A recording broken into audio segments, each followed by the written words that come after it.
Thanks for joining us on this Friday. We are covering some breaking news. I'm Eric Connert. And I'm Nada Irampour. And yes, out of Mission Valley right now, that is a commute you're going to want to avoid, right at the 15 and the 8, where that major interchange comes together.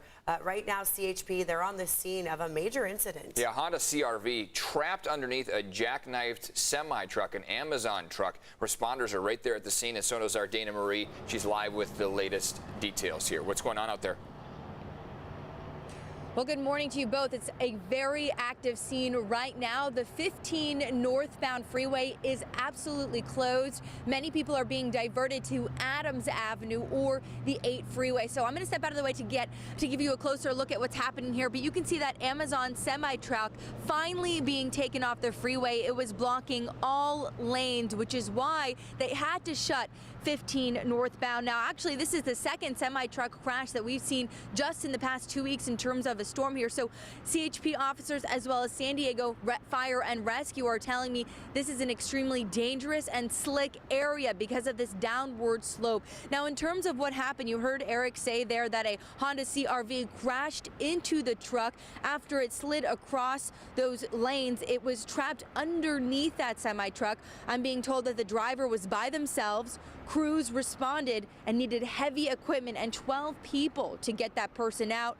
That person was transported to the hospital with critical injuries, but no update on exactly of their status right now. Now, the driver of the Amazon truck did not sustain any injuries.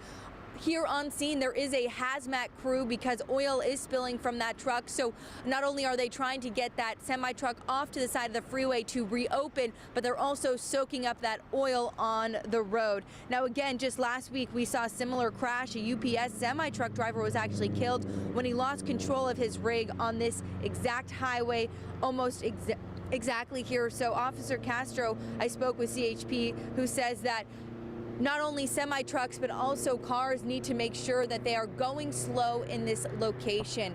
They said about 30 to 40 minutes.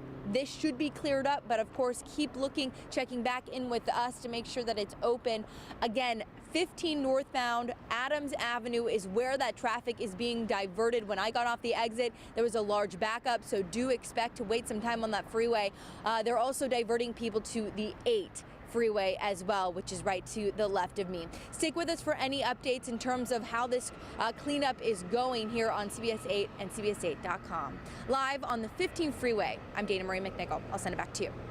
Yeah, seeing a semi-truck across all lanes, obviously that's going to be a mess for a bit. Yeah. Hopefully they're working to clear it soon. They know that's a busy area of town. Come up with that detour plan right now. Yeah. You saw the sheen on the roads out there. Still slick roads out there because of this rainstorm we've had here, Evan. Absolutely. Important to keep in mind that over the last several hours, even when you're driving through and you don't have that rain coming down, it had to come down between about midnight and 3 a.m. So even if you're getting kind of that lull or that break in the rain, the roads are still very wet, very slick out there. Here's that live look that we've been talking about this morning. Now, all that traffic is being diverted from the traffic maps that we've looked at. We do have that signaler issued. We also do see some pretty extensive delays as you're heading northbound on the 15. So that's where you're going to run into some difficulty. Don't be too surprised this morning, really, if across the board you run into some slower speeds. And that's because already here, just hitting 5 o'clock in the morning, we have plenty of crashes and collisions that have popped up. So again, the main roadway closed there with the jackknife vehicle on the 15 northbound, and that is at exit 6B. So signaler still issued right now. I want to take you to what we see as far as watches, warnings, and advisories